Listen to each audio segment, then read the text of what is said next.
So last week I didn't quite get through my normal scheduled notes, and so this week I'm not sure how far we're going to go, but we're going to finish off what we hadn't done last week. So we left off on verse 13 last week of Ephesians 4. So we're just going to reread, the passages there. Ephesians 4. I just got to get my book. Almost there. Okay, here we go. So we're going to start by reading verses 13 through 16.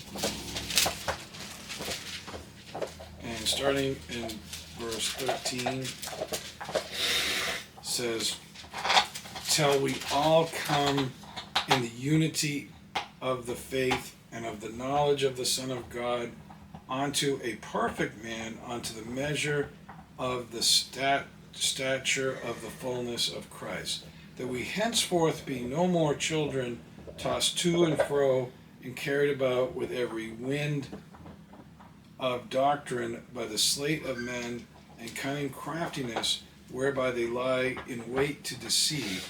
But speaking the truth in love may grow up into him in all things, which is the head, even Christ, from whom the whole body fitly joined together and compacted by that which every joint supplieth, according to the effectual working in the measure of every part, making increase of the body unto the edifying of itself in love."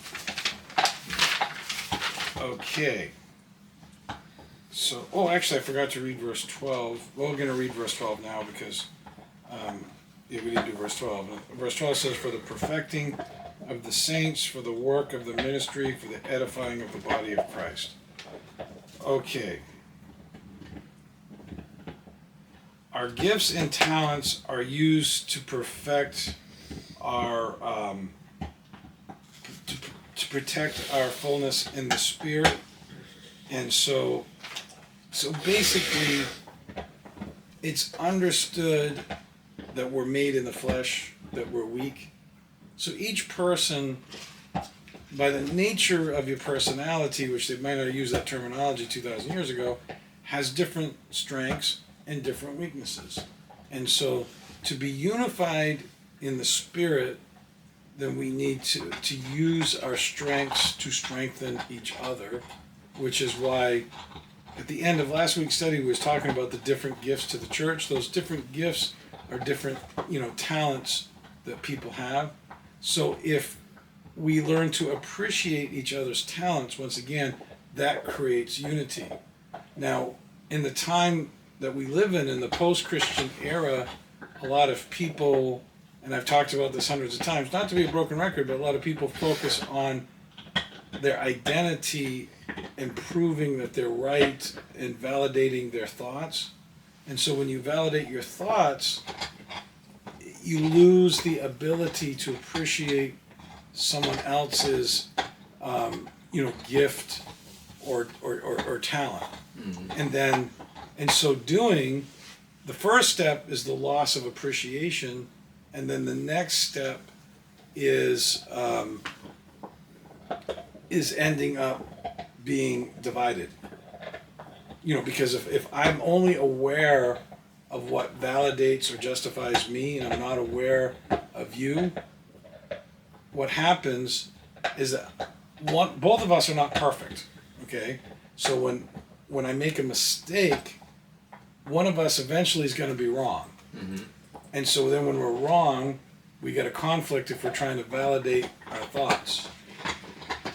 Like this is one of the problems with helicopter parenting, right? Is, I don't know, somewhere in the 90s, people thought that telling your kids that they was wrong was, well, first people thought saying you're wrong was mean and judgmental, and then this escalated to, I don't want my kids to feel bad that they did something wrong, to everybody trying to support people that they think that support means I think you're right, to then, after a generation of people grew up on that, then people think that their identity and their value is based on them being right. So sort of like you learn more from your mistakes than you do from your successes. They took that away from you. Yes, and so I think a lot of people genuinely think that if you think they're wrong, that you don't like them.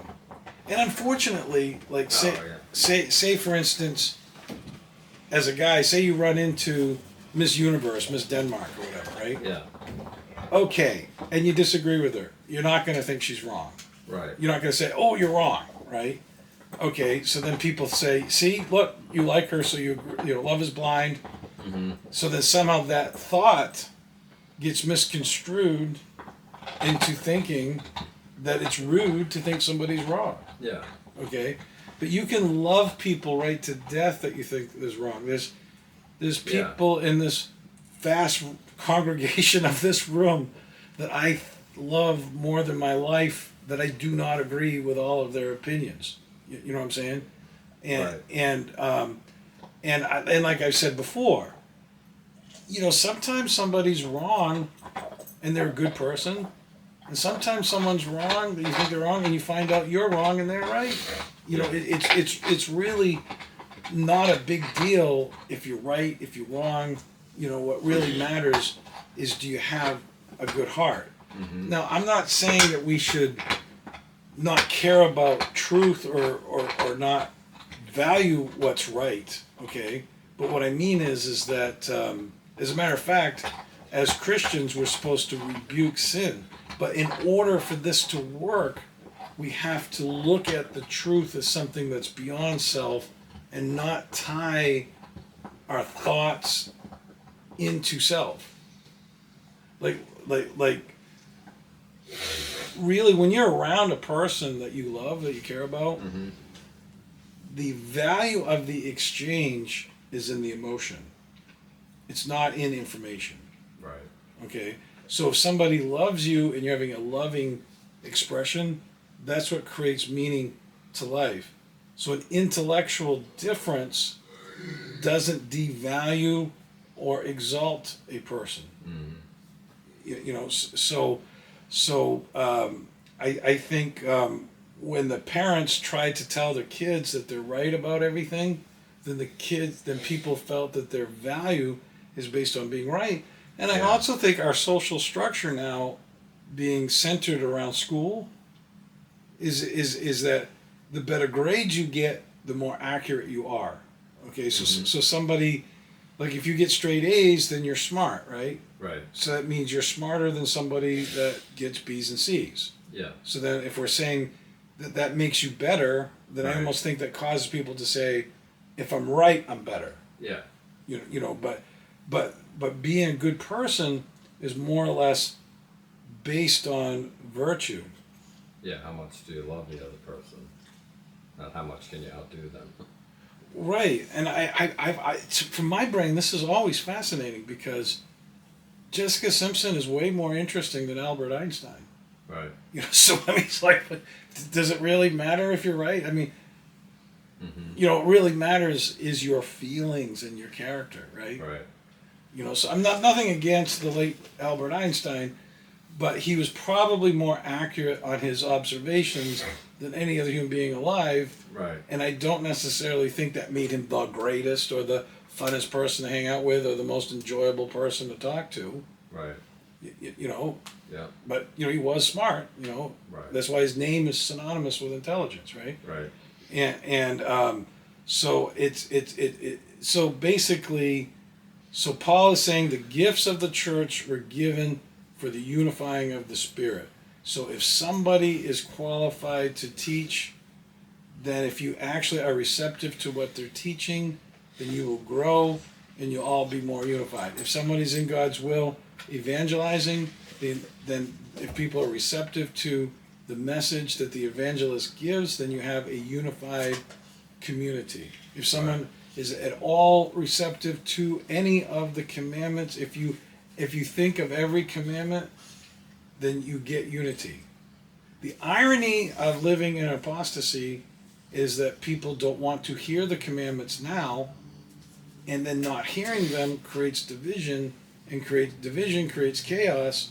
But then if you take a stand for what's true, you get isolation. So I submit to anyone listening to this video that this is an unsustainable path. So I think They have a new term that came out this week in psychology called an oxyvert, I think it is. I might be mispronouncing the word, but like introverts and extroverts are connected to a group, and then oxyverts is separate from a group.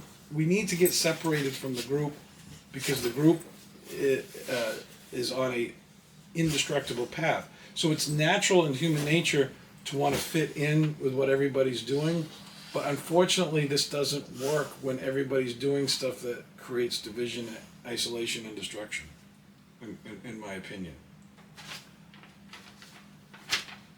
Okay, now let's look at verses 13 and 14. It says, "Till we all come in the unity of the faith and of the knowledge of the Son of God, unto a perfect man, unto the measure of the stature of the fullness of Christ, that we henceforth be no more children, tossed to and fro, and carried about with every wind of doctrine, by the sleight of men and cunning craftiness, whereby they lie in wait to deceive." So as the spiritual gifts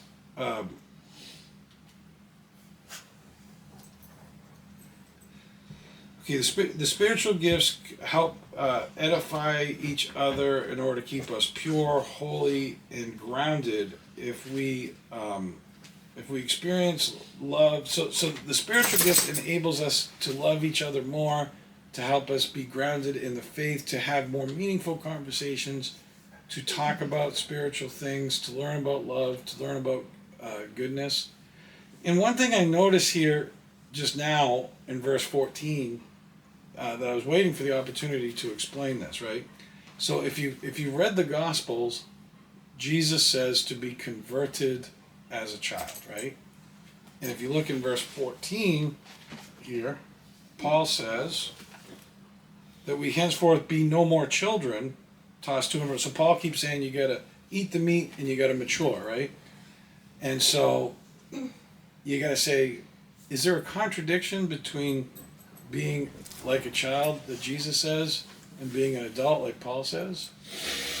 And I was analyzing something here with Richard a couple weeks ago, and I actually have the answer to this question, okay? If you look at a child's way of responding to life, they tend to respond with more feeling, okay? So if they say, you know what I did today? It's not really what they did today, it's the feeling behind what they did, okay? And then by talking about and expressing feeling, then it actually makes their emotions more humble, which is what Jesus meant to be converted as a child. Okay? So to be converted as a child is to have the humility of a child. Now then, if you have this childlike humility and you're an adult, then you intellectually mature. Then you say, yes, I'm going to love this girl for the rest of my life, or if you're a girl, you love the husband. I can have a family. I can travel the world. I can be responsible. I can do this. So to have an intellectual, mature brain is the confidence that you can grow and develop. Now, in the post-Christian era, insecurity flips these two, okay? So what's happening is that when you're insecure and nihilistic, your emotions become negative, the opposite of a child. You don't believe anyone's going to love you because you think they might kill me, they might be an axe murderer. You don't care about what other people feel because you become insecure. And then, like, if you start then focusing on all slews of problems and you think of problems all the time, you think everything's dangerous, everything's fearful, everything's bad, or everybody against your group is bad, then you lose that. Then you start feeling that safety comes from my own mind, and you lose the humility of a child. And then, because of fear, you don't believe that you're going to grow and experience life. So then you lose the maturity of an adult. So you start having adult-like emotions and childlike intellect. So fear makes the body and mind psychologically structured backwards. You're supposed to feel your emotions like a child and make your goals and intellect mature. And then that's how we were designed. But like as I just said, fear flips this and it causes us to be afraid of feelings, afraid of happiness, afraid of intimacy, which children are not. And it causes us to then also be afraid of taking on a normal life. Can you see that? Yeah. So I believe that Paul, when he's talking about not being like a children, he is referring to the intellect. And when Jesus is seeing, Jesus even says it directly. He says, and whosoever is greatest in the kingdom humbles himself as his child. I think Jesus is referring to the emotion.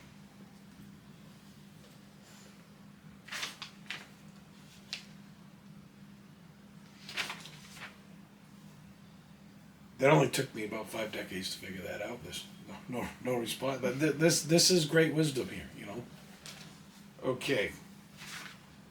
All right. Now let's look at verse 15. By speaking the truth in love, may grow up into him in all things, which is the head, even Christ.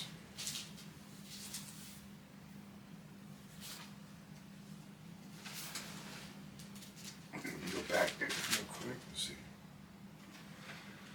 So, what does it mean to speak the truth in love?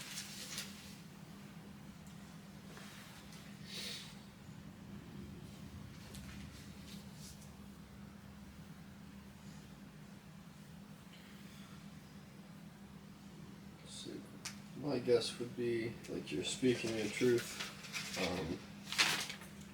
with the intent of helping people and having love for people. You're like not attacking people if you're speaking truth that is encouraging, it's to help people, and if you're speaking truth that condemns people, it's to help them. Right, like you could say the same thing in 2 different ways. Like you could say like, oh, this is wrong, or you could say it in like a critical way that's not helpful at all. Like if it's coming from a place of love, it's different. Yes, I agree with that. I actually have this incident in my work right now, whereas I have this worker that doesn't have good people skills, but he's relatively smart.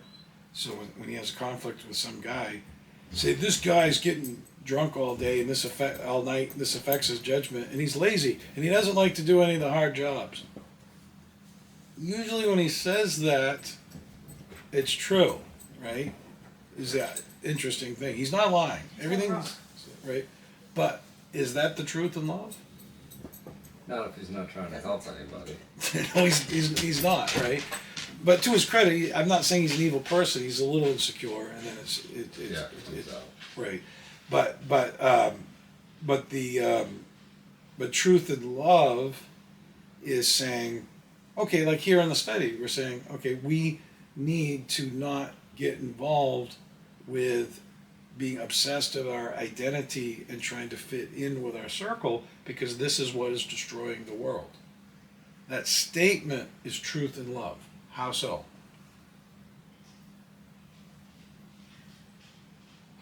I guess it's what you need to hear in order to overcome the obstacle. Because the obstacle does what? It destroys it.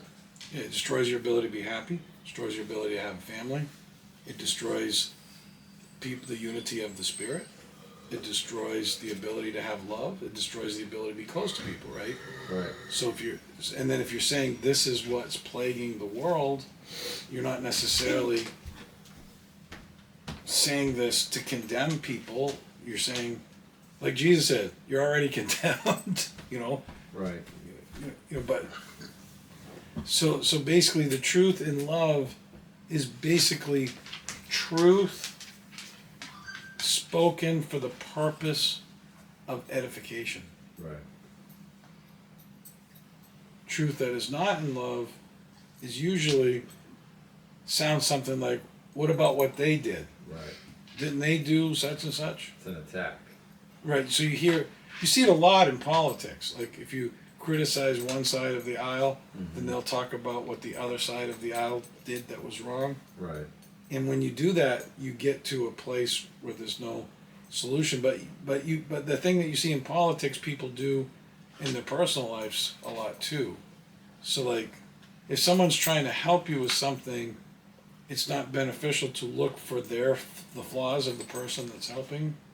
And conversely, if you are speaking the truth, then it needs to be designed to uplift the happiness, joy, and depth of a person, not something designed to degrade them or bring them down.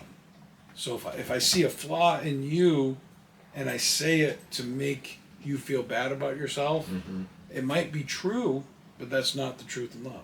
Right. But if I see a flaw in you and I see it as an obstacle to your relationships, to your growth, and to your happiness, if I explain it in that way that this is an obstacle that we could overcome or that you should overcome, then that's more or less, the truth in love. Right.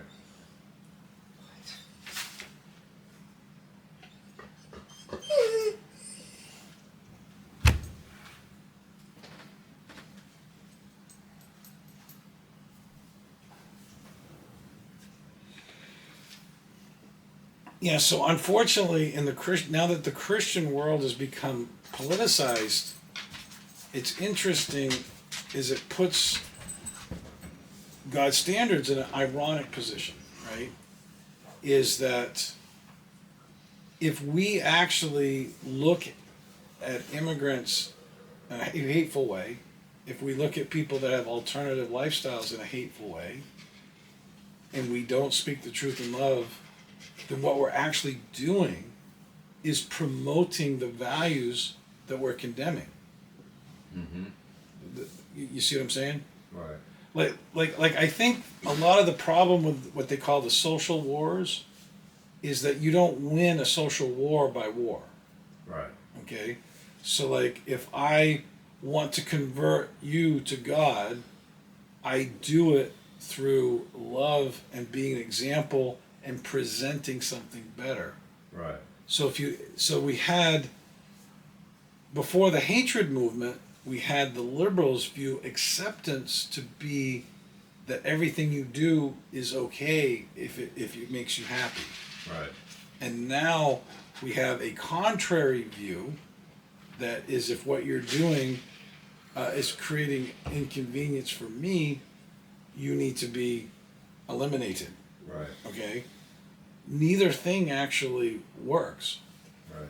And so the problem with the liberal view is that sin is destructive. It actually hinders families, it hinders relationship, it hinders our abilities to be close. A little leaven does in fact leaven the lump. The problem with the mega Trump Christian people is that I am just totally baffled at how thinking that condemning people that are sinners, number one, how that makes you a good person. Number two, how do you think you're going to convert them? Because our role as Christians is to be a light to the world. Right. So you basically do need to condemn the sin without condemning the sinner. And that's the narrow path. But condemning the sin doesn't always mean verbally condemning the sin. You can, the main thing is that a person needs to make a choice to become a new creature. So if you believe in the whole gospel plan to begin with, the earth got condemned because of sin, okay? And so therefore this earth is on borrowed time. It's not going to live for eternity on sin. So the whole point of the Christian era is to bring the message of righteousness, to give people a choice to be saved. So the Christian nationalism is saying we're going to have a government that actually creates righteousness.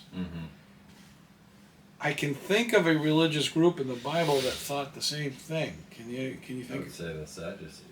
Right. Well, the Pharisees. Okay. The Sadducees were them. I think more the Pharisees because they had the power. Okay. Okay. And so the Pharisees, condemned people that didn't agree with them. Right. Well, then there's another problem when you do this, right? It went real well for them. Well, yeah, they just got destroyed for 2,000 years and killed and lost the city, right? But the other problem is, and I've only thought of this because of this apostasy, is that we are all flawed people. So we all have these gifts and talents. So every person in this room here has something about each one of yous that is better than the person beside you, right?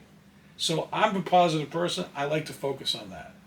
But there's another dark truth too, right?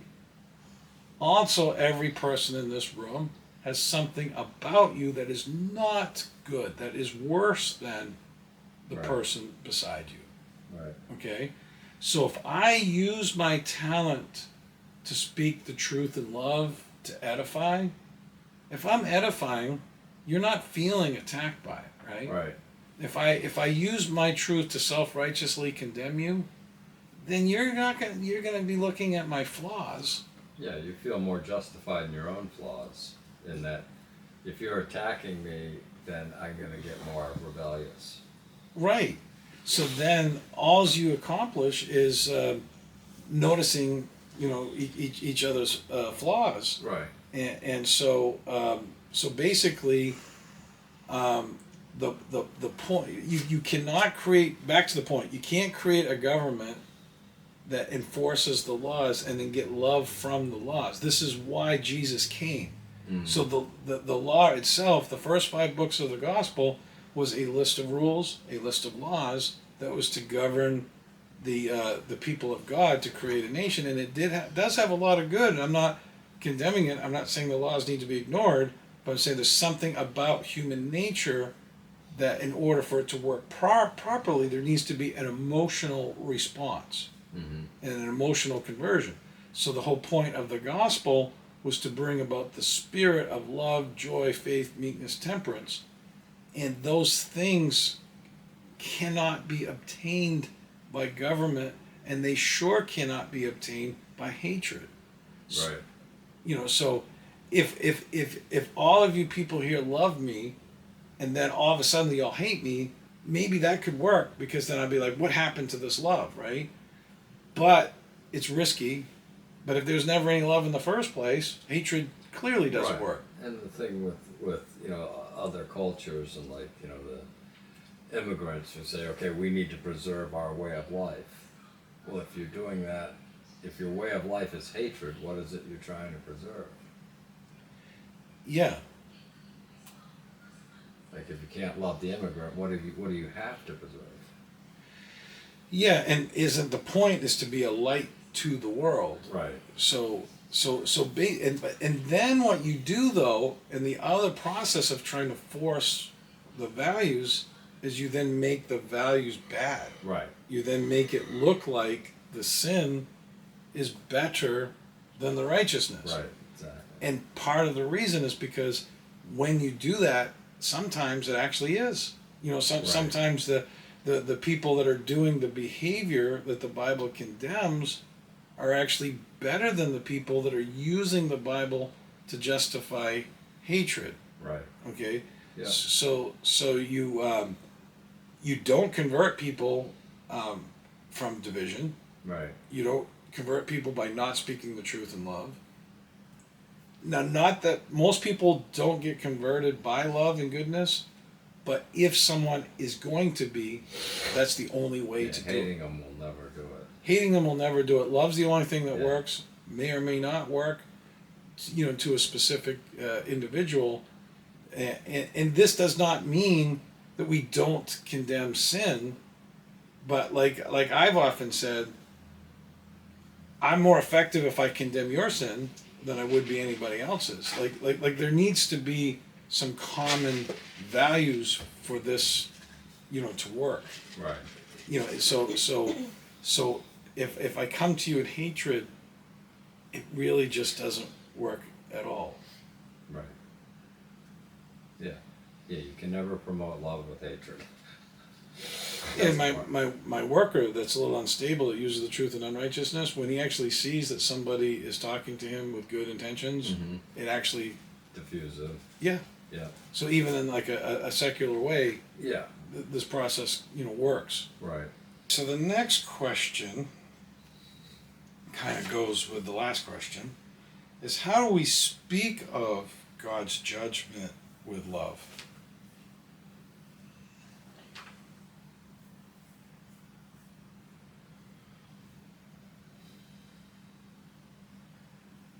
Well, I think the same way you would anything else that you felt was urgent. Like if you saw, the classic example, your kid sticking their finger in the light socket. You wouldn't hate the kid. You'd be trying to save them. So you'd be explaining, this is dangerous. If you do this, it's going to hurt.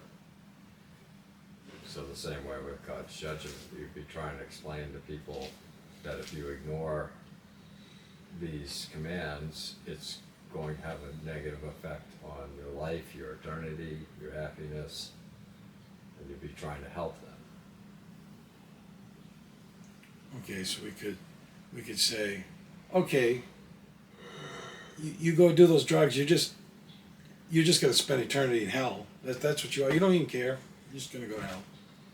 Or you could say, you know what? There is a consequence for doing drugs. Or you're trying to fill this void in your life, and the drugs isn't ever going to work. You actually need love. Right, but we're talking about the judgment though.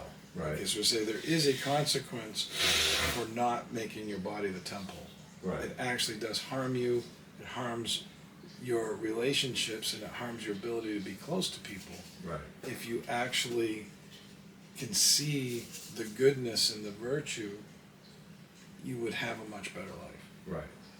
Right. Well, also I think another big thing is like offering assistance, right? Like everybody knows drugs are bad for you, and everybody can get up there and say like, hey, drugs are bad for you, but like you do this, you know people who are struggling, and you offer help. Like if you say like, hey, I'm willing to help you, like get out of this, rather than just saying like, yup, what you're doing is bad.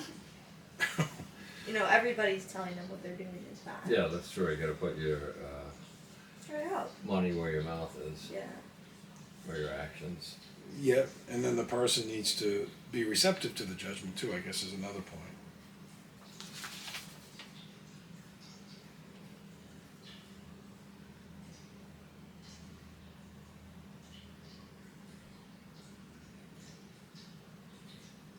So how can you speak of hate with truth?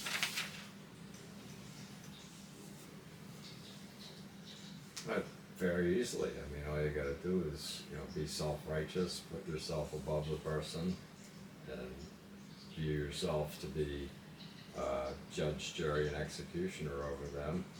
And There's a more subtle way of doing it that had a big impact on my psychological development. When I was the age of the younger people here, I was a big fan of Rush Limbaugh, right? mm-hmm. And he used to have this. He had this detection device that measured his accuracy, Yeah. and it was like 99.6% accurate. And I totally believe this. Like just about everything that he said was true, right? Yeah. Except for one thing. It's indicative of people with this personality, right? Yeah, too divisive. No, is that he assumes when somebody's wrong, they're evil. Oh, okay. And I believe we're paying for this now bad. Okay? And so he had like a 20-30 million following, which is not insignificant. It was like 10% of the country. If you break that down to adults, that was like 15% of the adult population listened to this opinion. Right. And so like, if I disagree with you, that's fine, right? Right. But if I assume that you're evil, Right. that's a subtle form of hatred. Yeah. If I assume that you really are trying to destroy everybody because you have a wrong opinion, Mm-hmm. I think this is what's causing a lot of the division today. Yeah. Is the assumption that people that we disagree with are evil Absolutely. by the very nature of the disagreement. Yeah. This was propagated by Rush Limbaugh more than anybody else, and the fact that most of his opinions were accurate makes it worse, because when you listen to him, I agree, this would be better, this would be better, this would be better, Right. and then he's saying they're just doing this because they want to control you. He had this thing called womb to the tomb, and he made a joke of it, that the liberals want to control you from the day you're born till the day that you die, right? Now their policies may well have caused that, but the people were not thinking that. Right. And so then if you say they're thinking that, then you're saying they're evil, and you're not actually helping push the right policies. Right. And you see it on both sides Yeah. of the aisle. So like I say, I in my family, I have one family member that's 100% hates Trump, and I have another one that's a Trump cultist, right? And whichever one happens to be accurate, whether if Trump is accurate, then the Trump cultist guy can see it. If the stuff against him is accurate, which most of it is, then that person can see it. But when you try to say something positive about the other side, neither one of them Can see it. can see it, no matter what. Because the other side's only evil. Because the other side's only evil, right? And so I've always believed in that. I didn't even think it was a narrow opinion. There's a lot of people that have a different viewpoint and different values of me that I really like. And I sometimes find it entertaining. I find it interesting. I find it insightful. And I actually enjoy seeing but as we discussed last week, is if you're into unity, then you like to embrace other viewpoints. Mm-hmm. And if you're into the division, you see other viewpoints as an attack. Right. And so I think that the apostasy has gotten so bad that it's no longer just about who's right or wrong. That we need to overcome this mess. We need to focus on emotions to get beyond it, because Rush Limbaugh, until Donald Trump became president, most everything that he said was right, and yet he did more to cause the division than any other person while speaking the truth. So this is why I find it interesting that Paul talks about speaking the truth in love, Right. because there's nothing better than the truth. There's nothing more important than the truth. But there is a way, it's like a car. There's a way to drive a car. There's a way of driving the truth. There's a way of delivering the truth. Yeah, you could be bringing life-saving medicine with it, or you could be running over pedestrians. Yes, that's a good point. Yeah, good analogy. And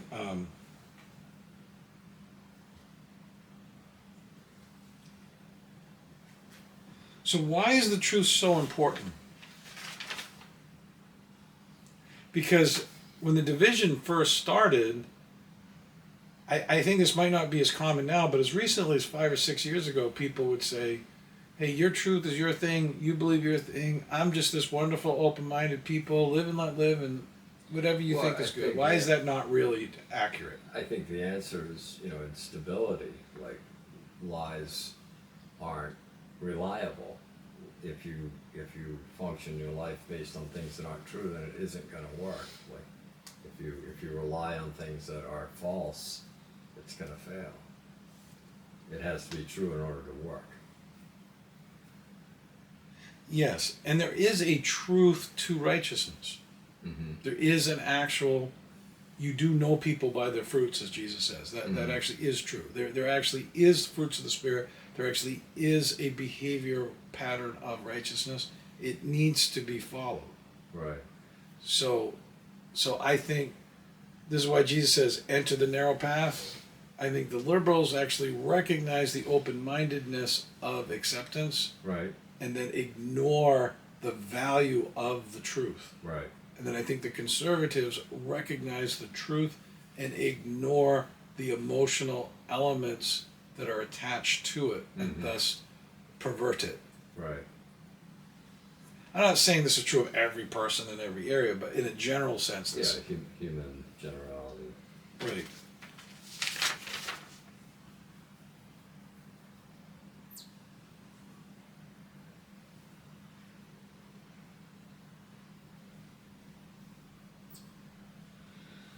Okay, so once again, Paul is demonstrating, explaining the unity of the Spirit, and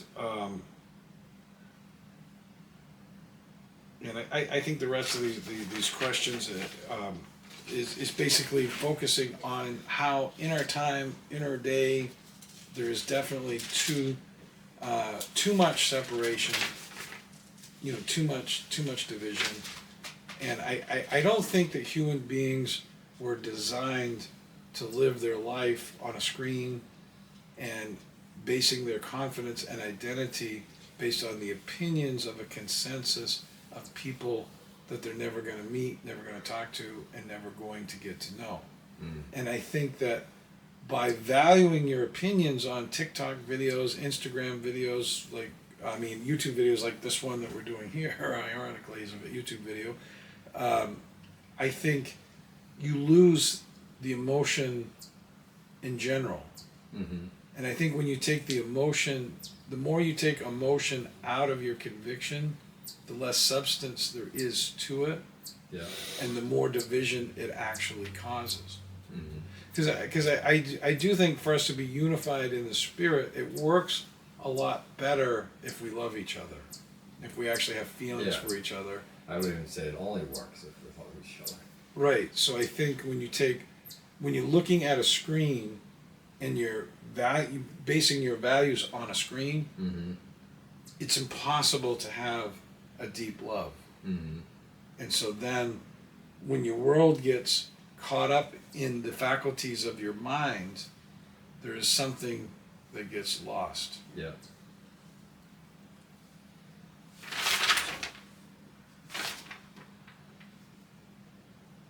Okay, so let's do verse 16 here, which I think is on the next page. So here, verse 16, from whom the whole body fitly joined together and compacted, by which every joint supplieth according to the effectual working and the measure of every part, make an increase of the body unto the edifying of itself in love. So Paul often makes the body of Christ, he equates it to a physical body. And the thing that I find that I like about his analogy is that in your body you've got thousands of things, or even dozens if you want to talk about bones and stuff, but you got a liver serves a function, a heart serves a function, hand serves a function, eye serves a function. Every element of your body that enables you to think, walk, taste, feel, and live life are all separate components that are working for you. They're all creating your existence. Right. So what Paul is saying is that in the body of Christ, that each one of us is like one of those little components in the body, and that we need to be just as unified with each other as our organs and limbs are with us. Mm-hmm. And I think it's a brilliant analogy. I believe it's 100% accurate. And other notes. Actually, we have time to go with one. No, we don't. I think we'll conclude the message right here. With that, we'll start in verse 17. Next week, we may or may not make it through the. We should make it at least through verse 25. And so, dear God, I pray that everybody here learns the importance of the unity of the Spirit and gets the depth and realization that your virtue, your commandments, and your example are the only ways to truly accomplish this. And we pray that we all become one as Paul commands. In Jesus' name we pray, amen.